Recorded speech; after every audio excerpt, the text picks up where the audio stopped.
Hello, folks. Welcome back to another episode of Friday Nights on Preston. I'm your host, Will Cooper. What a great week to kick off the Texas high school football season.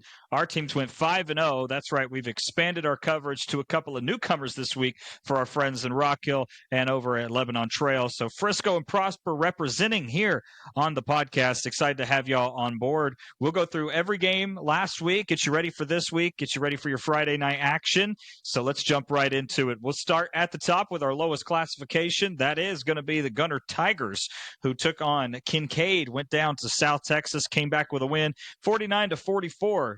Kincaid jumped on Gunter early. Gunter withstood the storm, had a really strong end of the first half, solidified themselves in the third. Kincaid made a push there at the end. It might have got a little dicey there, but Gunter was able to put it away again, 49-44. A very nice win for Gunter. The thing that stood out to me was Knox Gage looked really good running the offense in his first start. I was very impressed with what I saw from him. Didn't seem like he was overwhelmed or the situation was too large for him. That long road trip sometimes that can take it out of you, especially as a younger player, but that coaching staff did a good job getting him prepared, which we expected the offense would be that way. With the offensive coordinator taking over the head coaching duties, we figured Gunter would still look pretty good on that side of the ball. The defense is obviously something that we want to talk about. That defense is something they'll obviously want to solidify as they get further into their schedule. But for a first appearance, I felt like there were a few learning lessons that could have been had for Gunter. But I think overall, a win's a win. You come away with that, look real good. They're going to face Prosper Richland this week, which is the new high school over in Prosper. So this will be at the Prosper Stadium. So Gunter will be taking a short road trip down the road, much shorter than last week. I think thankful for Gunter fans and players alike. It's hard to get a gauge on a team that's playing their first season of high school football this year. So all we know about them is they lost 56-19 last week against Fort Worth Christian. I would expect Gunter will come out and impose their will early and often in this one. I think Gunter wins this one by 3 possessions plus. I think Gunter is a sure bet this week. So excited to see what the Tigers do. Again, that game Friday at Prosper. Next up, we got our first new addition to the lineup. That is Lebanon Trail. Want to welcome everybody in from LT. Great win last week, 28-21 win over Liberty. One of those Frisco ISD rivalries. There's a lot of emotion going into that one. Lebanon Trail looked very impressive to me. Jordan Jones, 14 of 18, 217 yards, 2 touchdowns. Also touched close to 100 yards on the ground as well. True dual threat quarterback. Managed that offense very well. Devin Vaughn behind him at the running back slot, 22 carries, 178 yards. Very impressed with what Lebanon Trail was able to do on the ground. They're also a very hard team to cover. They had 8 different players with receptions in the game. So you can't really pick one guy out of the hat that you got to say, hey, we got to focus on this guy. They are distributing the ball very well. That offense got humming after the first quarter, really in the second and third, and then the defense stood tall there in the fourth. They were +1 in the turnover margin, which for anyone that doesn't know me knows I love to keep track of that. You win by a touchdown, you're +1 in the turnover margin. It's amazing how that works. This week, they've got Independence, another Frisco ISD rivalry on tap.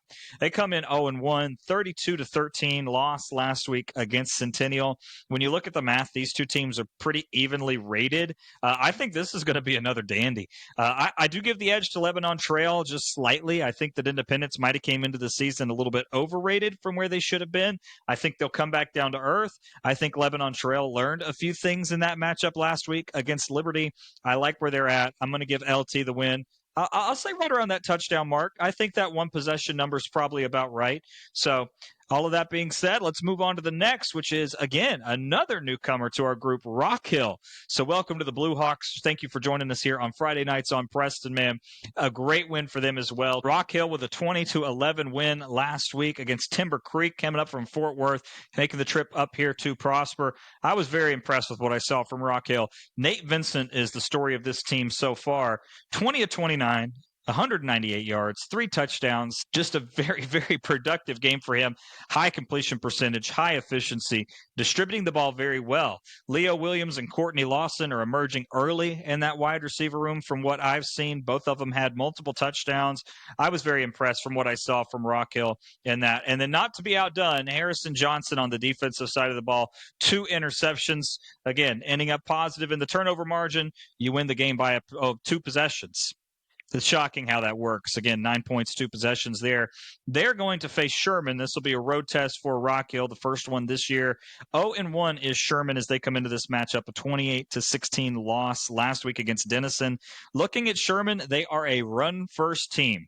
They only had 40 yards of passing last week between two different quarterbacks. So I'm probably trying to figure out that passing attack. This will test Rock Hill's ability to defend the run. Again, I really like the Blue Hawks in this one, too. I know I'm going 3-0 on the homer picks here, but I do like Rock Hill. I think they're going to come out with a win here. I think it'll be a little bit wider than last week. I think we're going to aim it right at about that 14-point mark for Rock Hill.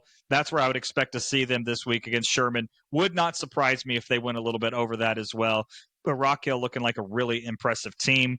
Not to be outdone by Rock Hill is their ISD mate in Prosper, coming off a 29-22 win over Westlake Austin, probably the biggest win in the state of Texas last week, really opening up the season. They jumped up over 100 spots in the national ranking. They're sitting right at that top 50 mark in those national rankings right now.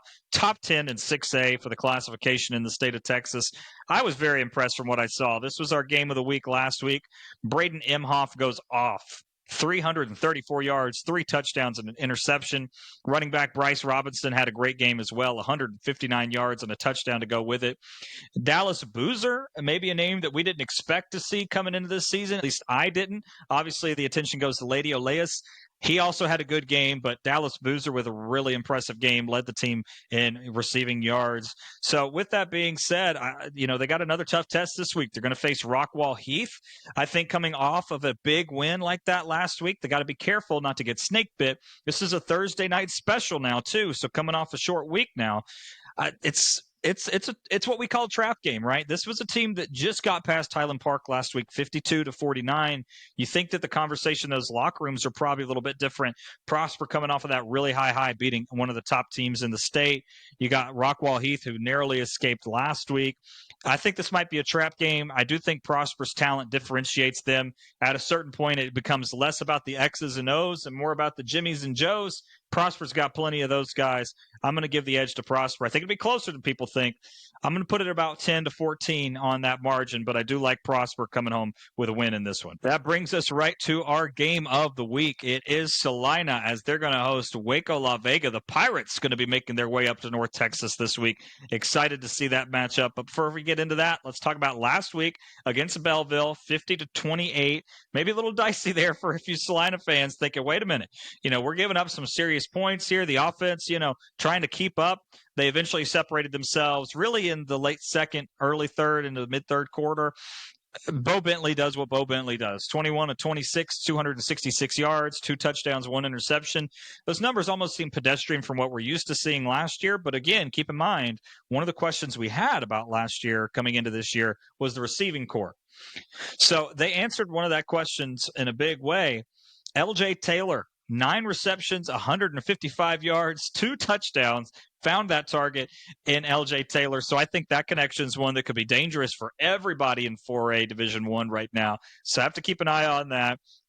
Not to be outdone as well, Lugan Gutierrez, again, the returning running back from last season, continues to put in good work. 19 carries, 145 yards, 3 touchdowns, incredibly efficient. Celina continues their efficient running game. They're distributing the ball well. Obviously don't love the interception, but I don't put too much stock in that as they're trying to figure things out with the new guard that's come in under the command of Bo Bentley as the field general out there.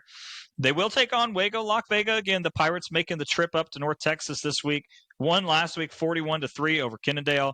They're ranked as the number 9 team in 4A Division II. So we got a top 10 matchup going on. Celina ranked unanimously number 1 in 4A Division I, number 9 in 4A Division II.